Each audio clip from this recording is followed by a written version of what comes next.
Hola chicos, ¿qué tal? ¿Qué tal lo lleváis? Espero que bien. Aquí os paso, ya os he pasado también por un documento Word el tema 9 y bueno, pues ahora os lo voy a explicar un poquillo, a ver, para que quede un poquito más claro. Vamos a ver, el tema 9 lo que nos va a hablar es sobre la intervención del Estado en la economía. Es decir, el Estado, de hecho, en esta época se está viendo mucho cómo el Estado interviene en la economía, pues el Estado siempre tiene que tomar decisiones respecto a la economía en muchas ocasiones. Entonces, vamos a ver eh, en qué momentos toma esas decisiones, cómo interviene, qué medidas adopta, etcétera, etcétera. ¿Vale?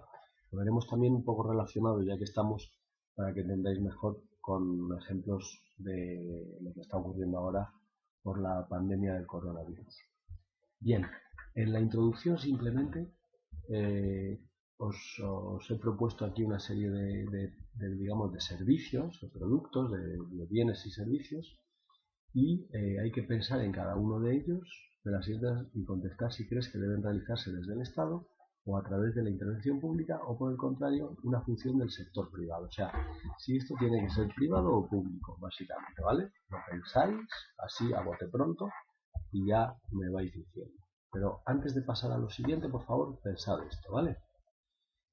En el punto 1, digamos que es como un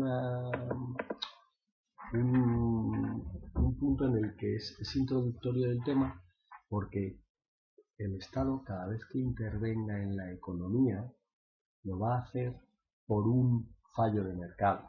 Es decir, eh, digamos que el Estado interviene en la economía porque el mercado tiene fallos.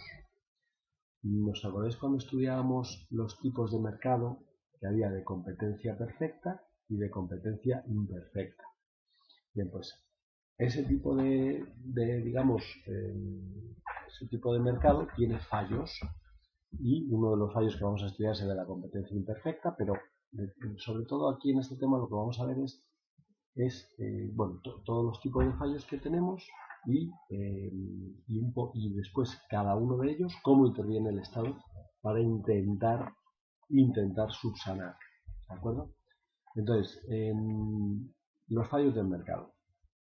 Siempre, cuando hablamos de estos temas, siempre pensamos en los liberales, ¿vale? Los liberales, con Adam Smith a la cabeza, ellos creen que el mercado no tiene fallos y que el mercado funciona solo, que funciona muy bien y que no hay que intervenir para nada en la economía. El Estado no tiene que intervenir para nada, porque siempre que interviene lo fastidia. Esa es la idea que tienen los liberales. Entonces, pero si eso fuera así, pues no habría ese tipo de fallos. Entonces, aquí hay alguna, digamos, se explica cómo el mercado no es eficiente del todo, ¿vale? Y la definición que podemos ver de fallo del mercado sería esta. Es cualquier situación en la que el mercado, ¿vale? No lleva a una, nos lleva a una situación, no lleva a una situación eficiente o deseada. Es decir, el mercado lo dejamos funcionar y el mercado tiene un fallo, no es eficiente el resultado, ¿de acuerdo? Los fallos del mercado, por tanto, justifican la intervención del Estado en la economía. En este tema veremos los principales 5 fallos del mercado, y aquí están, ¿vale? Aquí en este tema, el de los ciclos económicos no lo hemos visto, ¿vale? Os lo preguntaré en el trabajo dirigido que hagamos, ¿vale? Los ciclos económicos, pero quería un poco dejarlo un poquito digamos, más suave el tema. Entonces he quitado esto, pero ya os digo que esto lo preguntaré la, en el trabajo dirigido de esta evaluación, ¿de acuerdo? Entonces tenemos los fallos del mercado son básicamente competencia imperfecta, ¿vale? Como el monopolio, oligopolio, si os acordáis. Externalidades, esto es cuando la actividad de un elemento económico, de un agente económico, perjudica a una tercera persona que no tiene nada que ver con el tema. puede ser perjudicar o beneficiar, porque también hay, digamos, externalidades positivas, ¿vale? No solo negativas. Los bienes públicos, ¿de acuerdo? Hay algunos bienes que si no los ofrece el Estado, nadie los ofrecería porque no son rentables. Entonces, pues el Estado interviene ofreciendo esos bienes públicos. La desigualdad de la renta, muy importante, porque daos cuenta que todo lo que, o sea, la renta no se distribuye igual entre los distintos miembros de la población. Hay gente muy rica, hay gente muy pobre y hay gente entre medias de esos dos extremos. Entonces, bueno, pues esa desigualdad de la renta, vamos a verlo, ¿de acuerdo? Y los ciclos económicos, cuando hay crisis, pues el Estado tiene que intervenir, cuando hay una alza también, bueno, pues dependiendo del ciclo económico, se podrá ir haciendo eso. Vale, vamos a empezar por saber por qué interviene el Estado y cuáles son las funciones del Estado. Mirad, el Estado interviene para corregir estos 6 fallos del mercado, estos 5 fallos del mercado, perdón. Por lo tanto, podemos hablar de una triple función del Estado. Claro, aquí el por qué interviene para poder solucionar esos 5 fallos, interviene y eso lo que hace es que saber las distintas funciones del Estado. Fijaos, función asignativa. Es decir, lo que intenta hacer con la función asignativa es que, digamos que todo el mundo pueda tener acceso a todos los servicios. Entonces fomenta la eficiencia económica para que se produzcan los bienes en las cantidades que desea la sociedad. ¿Vale? Entonces, bueno, así, eso sería un poco la función asignativa, para asignar a toda la sociedad todos los bienes. ¿Vale? Por ejemplo, si no tuviera esta función asignativa, ahora mismo toda la gente que está siendo tratada del coronavirus en los hospitales públicos, con dinero público, eso sería un bien público, pues toda esa gente no tendría derecho a ser curado. Entonces, pues es un poco fomentar eso, asignar los bienes a todo el mundo. Función distribuidora, procurar la equidad, ¿vale? Mejorando la distribución de la renta y asegurando un mínimo de bienestar a todos los ciudadanos para solucionar el problema de la desigualdad de la renta. ¿Vale? Cuando alguien gana muy poco dinero, pues o no gana nada de dinero, lo que promueve el Estado es distribuirlo. Entonces, pues para eso están los impuestos. Los impuestos quitan dinero de la gente que tiene más y se lo puede dar a la gente que tiene menos. Por ejemplo, imaginad un abuelo de 85 años que ya no trabaja, ¿vale? ¿Qué hacemos con él? ¿Que se muera de hambre? Pues no, habrá que distribuirle parte de la riqueza, ¿no? Y habrá que darle un sueldo para que pueda vivir bien. Pues esto es lo que hace la función distribuidora. Y la función estabilizadora, que promueve estabilizar la economía y propiciar el desarrollo económico para disminuir los efectos de los ciclos económicos. Es un poco cuando hay crisis, pues a lo mejor tiene que el Estado intentar poner de su parte para que no haya tanto desfase entre los dos. Fijaos esta foto de un barrio de Brasil. Veis que hay aquí como una especie de valla, de muro, que separa una zona rica de una zona muy pobre con chabolas, ¿lo veis? Pero bueno, pues para que esto no sea muy grave, pues se intenta, el Estado debe intervenir. Pasa que hay países donde interviene menos que otros. Fijaos que tiene una piscina en cada terraza, ¿eh? Qué fuerte. Bueno, vale. En el resto del tema vamos a ver los fallos del mercado uno a uno y con más detalle. Entonces vamos a ir viendo, fijaos, para corregir todos los fallos del mercado. Primero, competencia en la función asignativa va a ser para los 3 primeros, competencia perfecta, externalidades y bienes públicos, ¿vale? los bienes. Esto es como un resumen muy resumido de todo el tema, ¿vale? Pero bueno, intento que os ayude como guía. La desigualdad de distribución de la renta, distribución redistributiva y los ciclos económicos estabilizadores, ¿vale? Vamos a empezar. El punto 2, que es el primer fallo del mercado, la competencia imperfecta. Bien, pues la competencia imperfecta ya lo hemos estudiado este año en el tema 6, si os acordáis. Entonces, la competencia imperfecta es de lo más habitual. Tanto los monopolios, los oligopolios, la competencia monopolística permiten a las empresas influir en el precio de los productos. Bueno, aquí en resumen, un mercado tiene competencia imperfecta cuando sus empresas pueden subir los precios.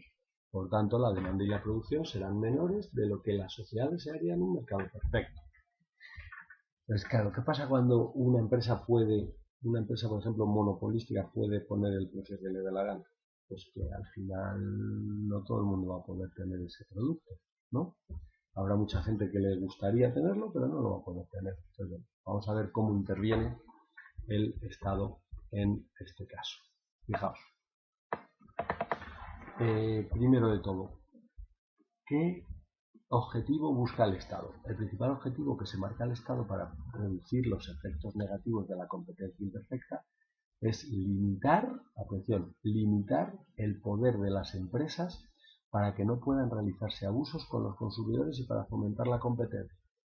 Es decir, hay que ponerles un poquito de freno a las empresas, simplemente para que puedan, para que no abusen, ¿no?, de su posición.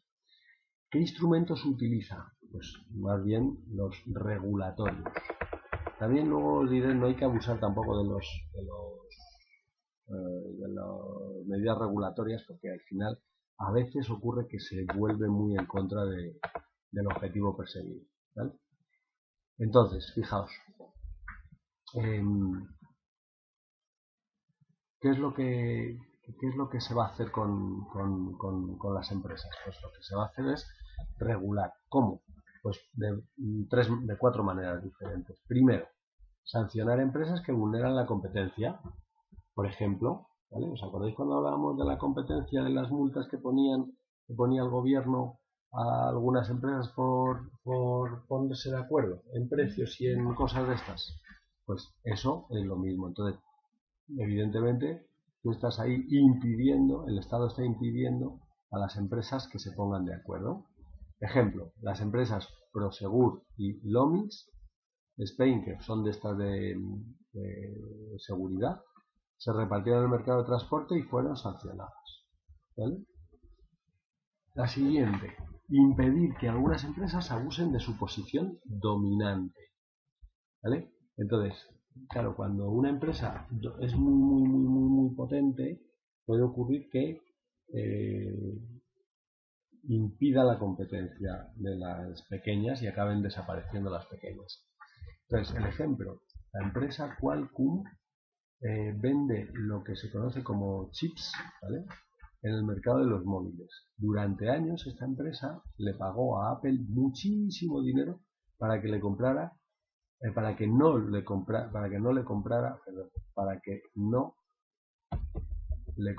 nada a sus rivales, y así estos no pudieran competir con ellos, ¿vale? Y le han puesto una multa de 1.000 millones de euros. Pues mira, no está mal. Pero bueno, pues al final es una manera, él lo que quería era no tener competencia y destruir a los pequeños. Bueno, pues ahora paga. Otra manera, vigilar las uniones entre empresas. A ver, esto es una cuestión, cuando se están juntando muchas empresas, a lo mejor lo que acaba ocurriendo es que no hay competencia tampoco entre ellas, ¿vale? Pero bueno, pues ahí podría ser ese.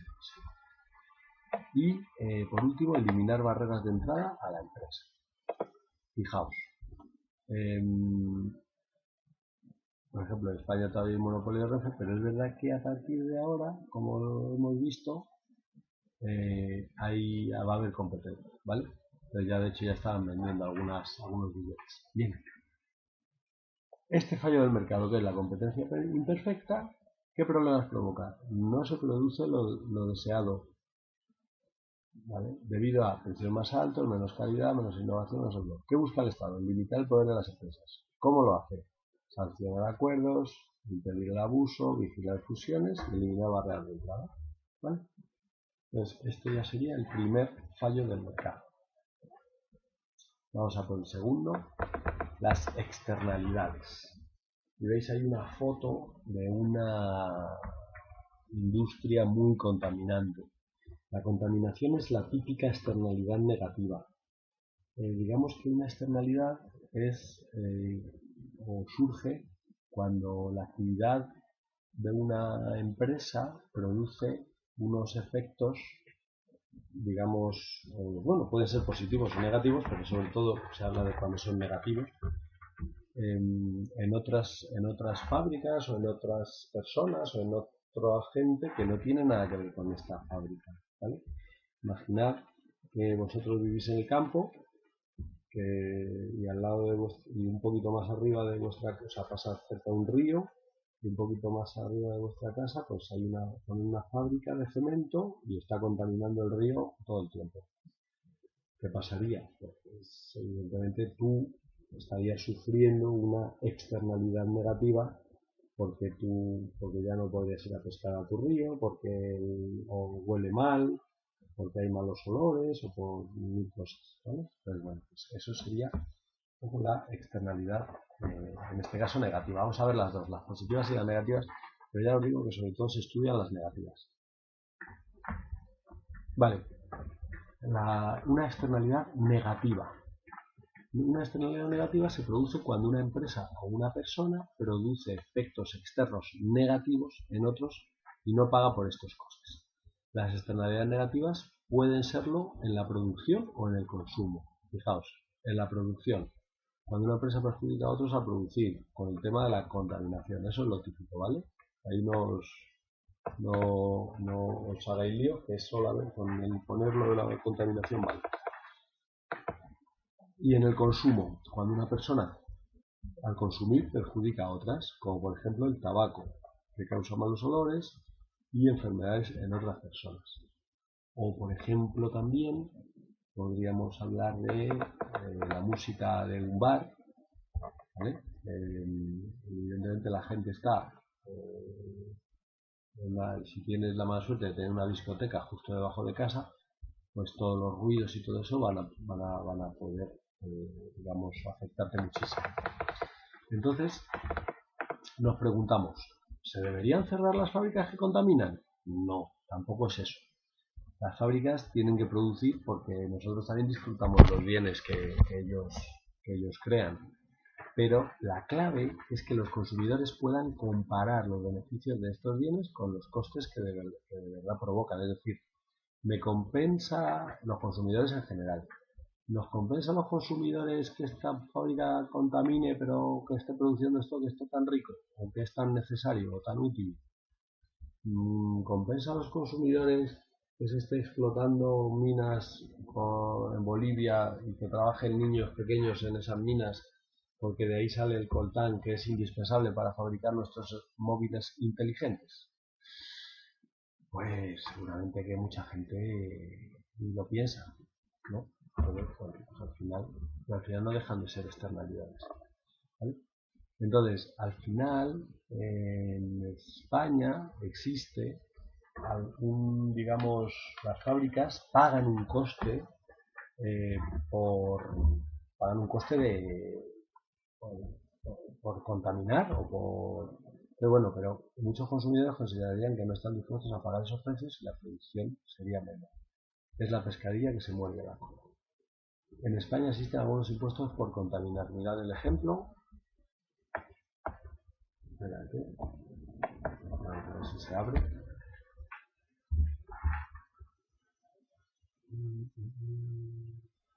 Aquí. Vamos.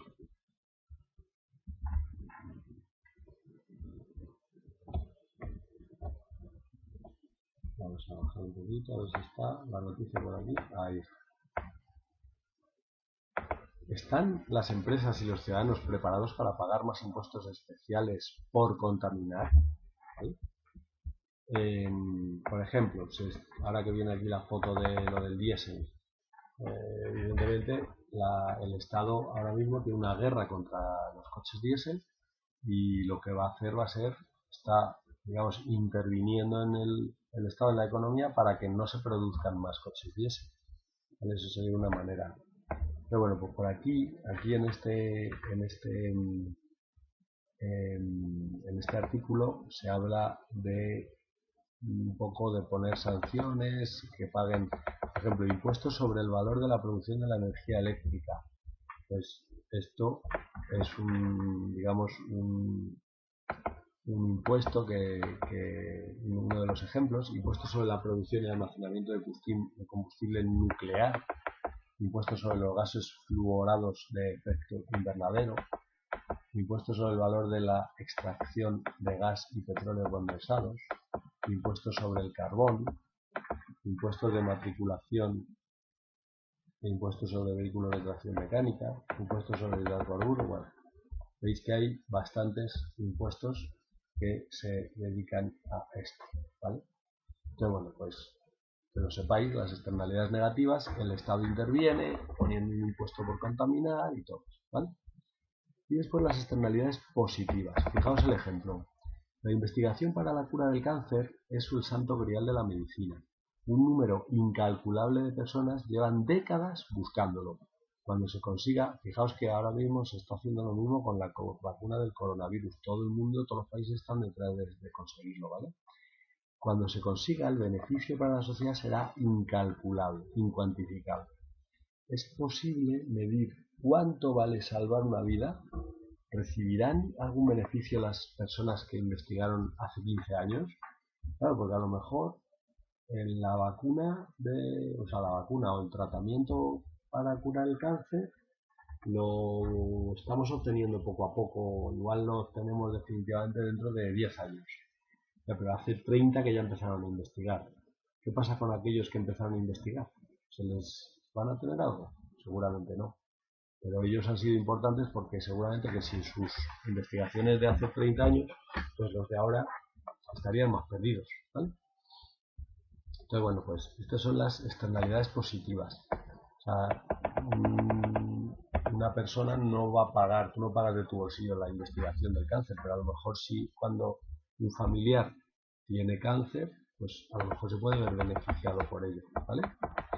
Entonces, igual que antes, las externalidades positivas pueden serlo en la producción y en el consumo. En la producción de la empresa, digamos, el smartphone, por ejemplo, ha dado mucho dinero a Apple y Samsung, pero también supone grandes beneficios para toda la sociedad. Evidentemente, el hecho de tener un teléfono inteligente hoy día, que no podemos salir de casa, pues imagínate si no lo tuviéramos, estaríamos mucho más desconectados, ¿vale?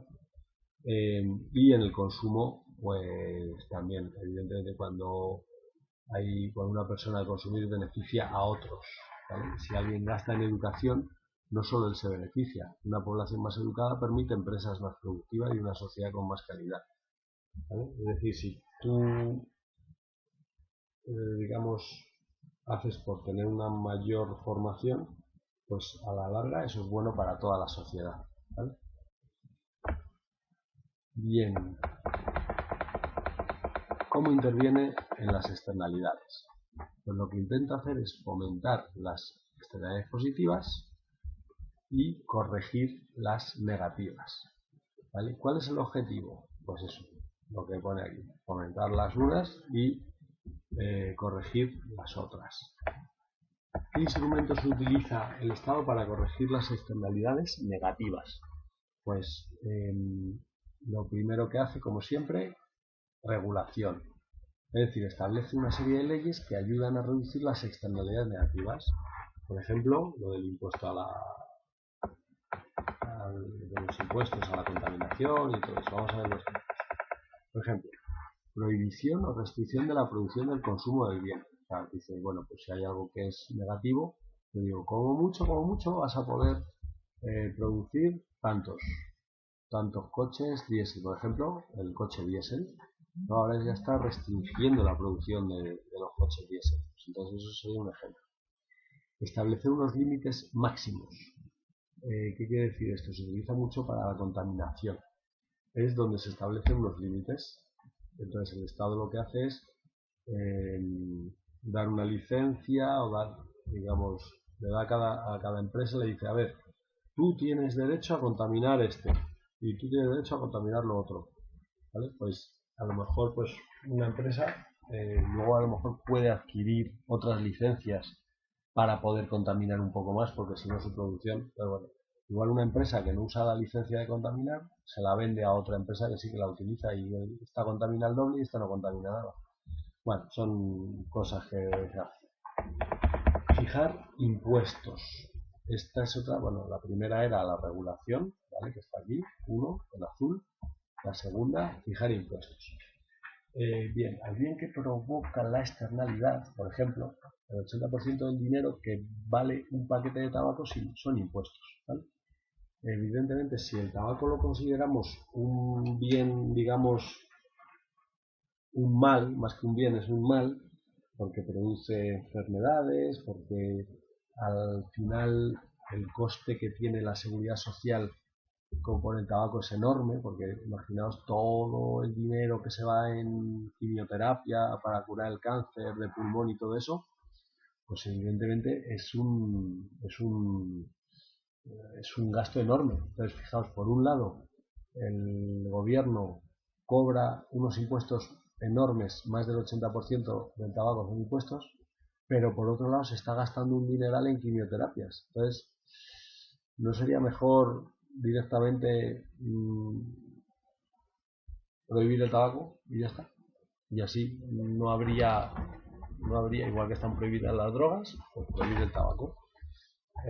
Y así no habría luego tantos casos de gasto sanitario por cáncer, ¿vale? Pero bueno, esos son debates que nunca se llegan a acuerdos, cada uno piensa una cosa. Bien, y la gasolina, que es muy contaminante, también tiene muchos impuestos, ¿vale? Entonces esto pues es una de las maneras, ¿vale? ¿Qué instrumentos tenemos para fomentar las externalidades positivas? Pues mira, los instrumentos para fomentar las externalidades positivas eh, son, digamos, por ejemplo, si tú investigas en algo bueno para la sociedad, pues a lo mejor te damos una subvención o incluso también se podrá regular, es decir, por ejemplo, pues a los investigadores van a tener un estatus especial y van a cobrar más y no sé qué. Eso en España nunca se hace, ¿vale? En España somos anti-investigación, como bien sabéis. En España nos gusta más el chiringuito y la construcción. O sea, es verano y casas. Lo de investigar aquí es algo que no se lleva, ¿vale? Bien, pues este fallo del mercado, aquí resumido, las negativas, las positivas, qué es lo que busca el Estado y cómo lo hace, ¿vale? Siguiente, bienes públicos.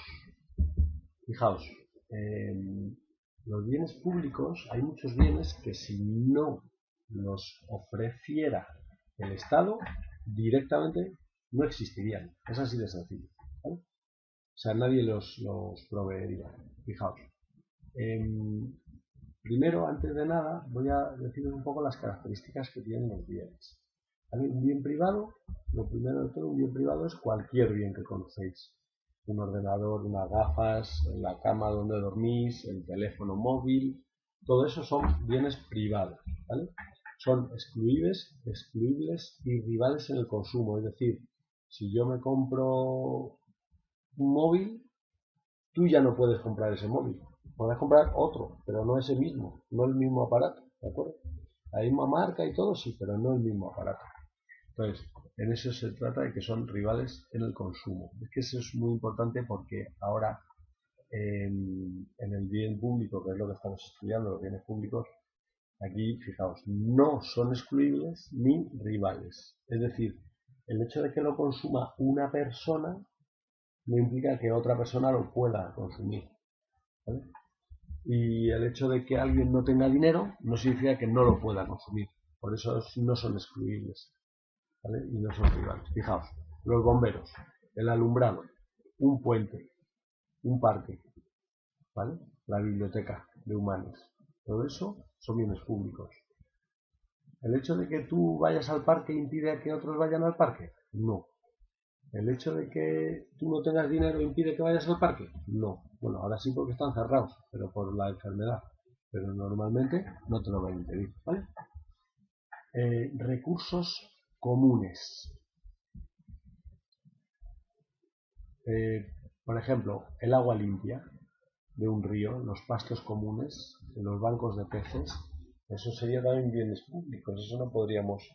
Pero bueno, eso luego al final es verdad que es sobre todo quedaros con lo de aquí arriba, ¿vale? Y bienes artificialmente escasos o de pago. Esto sería un poco, pues el ejemplo que ponemos es Netflix o un peaje, que hay que pagarlo, pues bueno, sí, se paga, pero tampoco es que sean, o sea, no es que sean escasos, porque Netflix podría emitir a quien quisiera. O sea que bueno, exige una cuota y todo eso, entonces bueno, pues al final, pero sobre todo, por favor, estos dos, ¿vale? Vamos a centrarnos en los bienes públicos. En los bienes públicos, vamos a ver. Lo primero, la definición. Un bien público lo pueden consumir varias personas a la vez sin reducir su disfrute y no podremos evitar que lo consuma aquel que no haya pagado por él, ¿vale? Entonces, el mercado. ¿El mercado ofrece bienes públicos? No, no ofrece bienes públicos. El mercado no ofrece bienes públicos. Por eso los tiene que ofrecer el Estado. Pero fijaos, ¿por qué? ¿Por qué no ofrece bienes públicos? Primero, porque el mercado no tiene problemas para ofrecer bienes que cumplan las características de ser excluibles. Es decir, que siempre que pueda cobrarnos por ello. Es decir, si tú no tienes dinero, no compras. Si tú tienes dinero, compras. Eso es lo que hace el mercado. El mercado le interesa tener una rentabilidad, ¿vale? Y los bienes públicos, al final,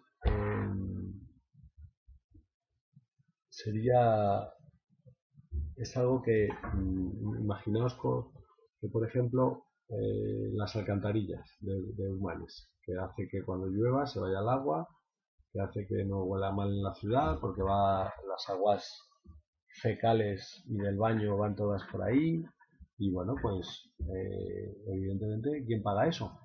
Pues el ayuntamiento.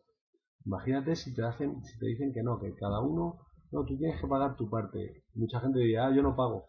Claro, porque como es algo común, pues diría, bueno, ya lo pagará alguien y yo gorronearé. Pero bueno. Y por último, el consumidor parásito. Este es el que se llama en economía polizón o free rider. Es, digamos que es alguien, por ejemplo, el que se cuela en el metro. El que se cuela en el metro es un consumidor parásito. O sea, él usa el servicio, pero no paga, ¿vale? O, por ejemplo, una persona que no paga impuestos también sería un consumidor parásito, porque no paga impuestos y, sin embargo, sí que disfruta de los colegios y de la sanidad, ¿vale? Fijaos en la foto unos operarios del ayuntamiento pues colocando unas piezas de un parque infantil. Claro, el parque infantil aquí en la calle, ¿esto quién lo paga? Pues el ayuntamiento también, ¿vale? Bien, para acabar con los bienes públicos, vamos a ver qué hace el Estado para intervenir en los bienes públicos. Pues, ¿qué objetivo busca? Pues el Estado busca producir esos bienes no rentables que la sociedad desea pero que el mercado no proporciona.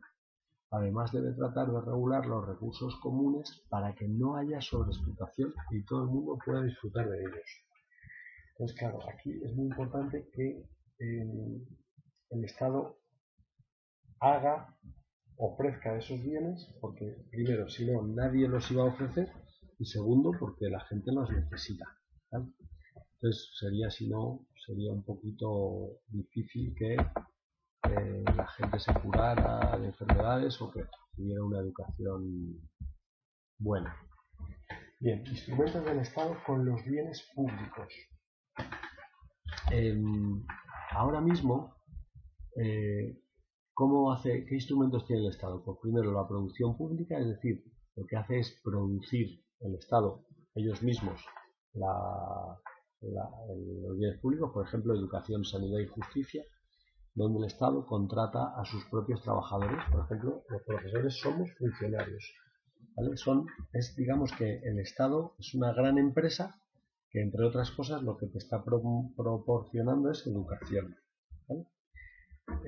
Y aparte de la producción pública, de producirlo ellos mismos, encargo a una empresa privada. Evidentemente, muchas veces lo que hace el Estado es recurrir a una empresa privada. ¿Se os ocurre algo para el tema de educación? Efectivamente, muy bien. Como habéis dicho, la concertada, los colegios concertados, ¿vale? No lo produce el sector público, esa educación, pero como está subvencionada, al final quien paga es el Estado, ¿vale? Entonces, fijaos aquí el resumencito de siempre: fallo de mercado, qué problemas tiene, qué busca y cómo se hace, ¿vale?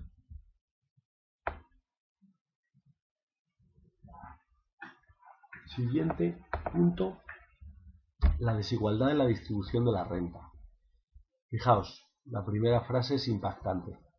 ¿Sabías que el 1% de la población mundial acapara casi la mitad de toda la riqueza del mundo? Es espectacular. Fijaos, esto aquí lo tenéis. El 45, a ver, que no salgan tantos anuncios. Ahora, el 45% de la riqueza mundial está en manos del 1% más rico del planeta. ¿Cómo os quedáis?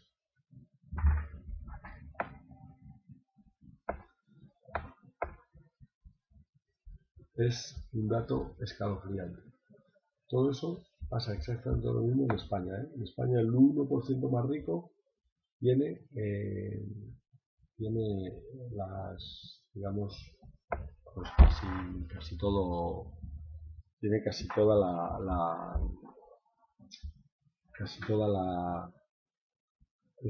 riqueza de un país, ¿vale? Del país. Bien.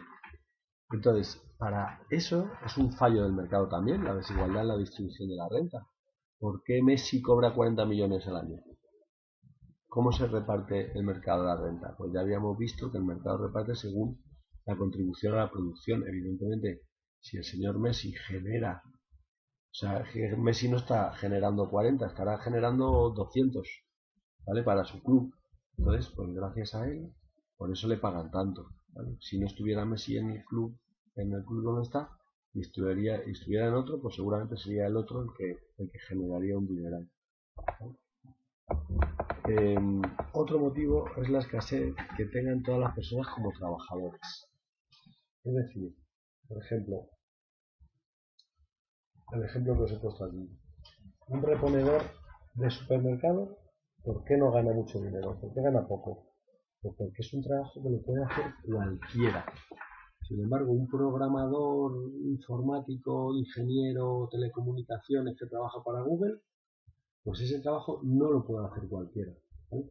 Pues esa es una de las razones, ¿vale? Entonces, por eso, chicos, os animo a que estudiéis mucho. Hay personas que el mercado excluye y no reciben nada de renta. Por ejemplo, bueno, aquí os he puesto una foto de una señora buscando en la basura, que es una foto muy triste, si os fijáis, una señora mayor. Bueno, por ejemplo, ¿quién está excluido y no recibe nada de renta? Por ejemplo, aquellos que no pueden trabajar: niños, ancianos, discapacitados, mujeres recién paridas. Perdón, a ver un momento.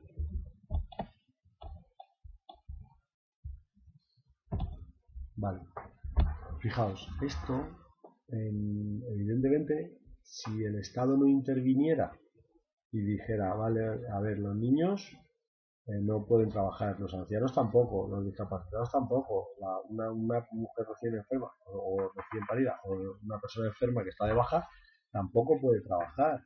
Entonces, ¿esos qué hacemos con ellos? Pues no les podemos dejar que se mueran de hambre. Lo que hacemos es darles una paga, ¿vale? Entonces, por eso, una paga, bueno, o los niños se dan ayudas a los padres, o sea. ¿Quién más está excluido del mercado? Los que no encuentran trabajo en general o relacionado con su cualificación. Dice, en España son unos 2 millones de personas, por lo tanto van a ser después de esta crisis sanitaria. Pues va a subir un montón. Bien, aquellas cuyo trabajo no recibe ingresos, por ejemplo, una persona que se dedica a estar en su casa, pero a estar en su casa trabajando, porque a lo mejor tiene que cuidar de una persona mayor, tiene que limpiar la casa, tiene que cocinar, ir a la compra. ¿Qué pasa con eso? ¿Por qué no se les paga a estas personas? Están haciendo, si eso que está haciendo vale un dineral. Probar a contratar a una persona que se dedique a cuidar a una persona mayor. ¿Cuánto va a cobrar? Pues va a cobrar mucho dinero, ¿vale? Entonces al final esto, digamos que para compensar esto, si no hiciéramos una redistribución de la renta, si el Estado no hiciera una redistribución de la renta, esta gente estaría vendida, estaría sin un duro.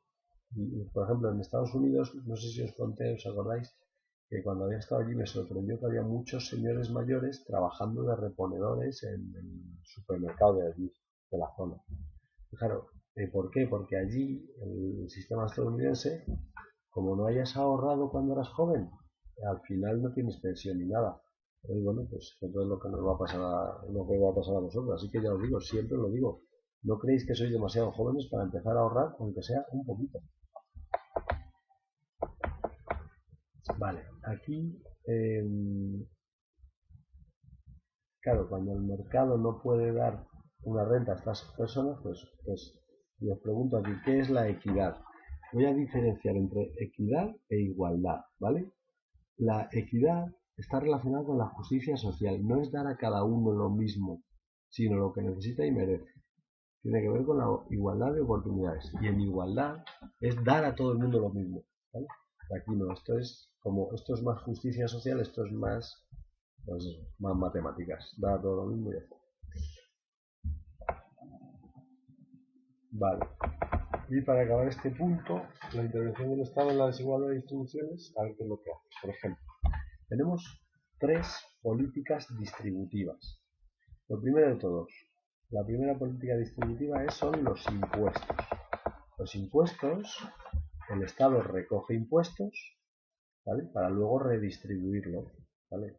La persona que está de baja, el abuelillo que no trabaja, el discapacitado que tampoco trabaja, pues esa gente necesita vivir, y por el hecho de que no puedan trabajar no les vamos a dejar tirados y sin ningún tipo de paga, ¿no? Pues gracias, ¿de dónde sale su dinero? Pues de los impuestos que pagamos todos, ¿vale? Por eso cuando hay fraude de impuestos, pues al final los que sufren son otros. Aquí os digo un poco los tipos de impuestos, aunque digáis indirectos, un ejemplo que es el IVA, directos, otro ejemplo que es el IRPF, ya está. Y saber que el IRPF es verdaderamente el redistribuidor, porque coge más a los que más ganan, ¿vale? Bien, y por último, bueno, por último no, el gasto público y las transferencias, es decir, todo lo que supone gastar, o sea, tú has cogido el dinero de los impuestos, ¿vale? Pues luego, ¿dónde lo gastas? En sanidad, en educación, en transportes, en carreteras, todo eso, ¿vale? Pues eso supone también una redistribución, ¿vale? También gasto de igualdad de oportunidades en la educación, programa de seguridad social, ¿vale? Para poder dar un poco una cobertura a la gente que tenga pocos ingresos, como los abuelillos. Y política de vivienda, por ejemplo, puedo poner que para los jóvenes, pues un alquiler barato, con posibilidad de compra también barata. Pues venga, pues ahí sería, ¿vale? Esa política de vivienda.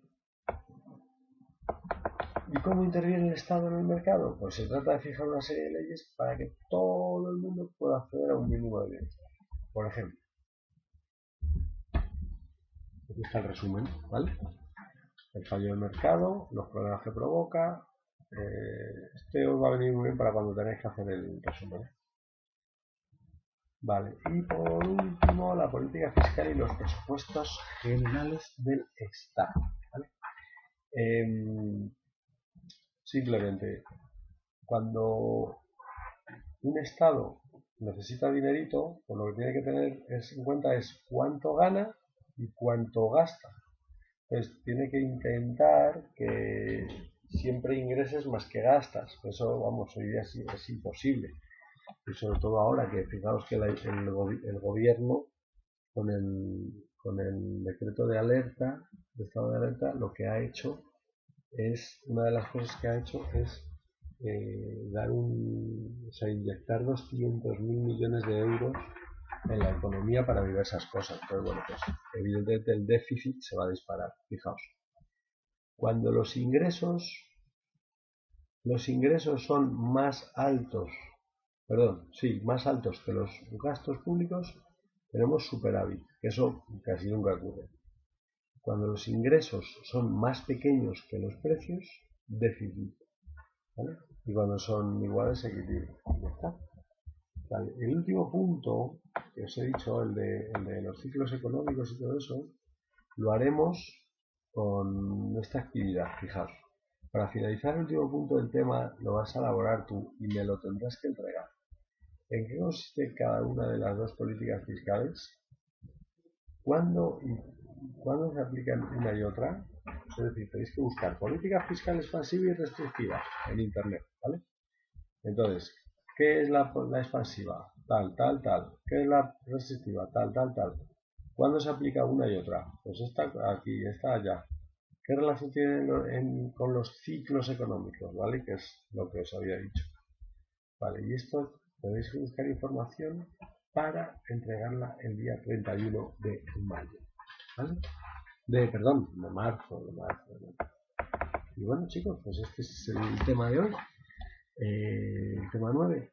Bueno, ya habéis visto cómo está la situación. Veremos a ver cómo sigue. Pero vamos, seguiremos en contacto.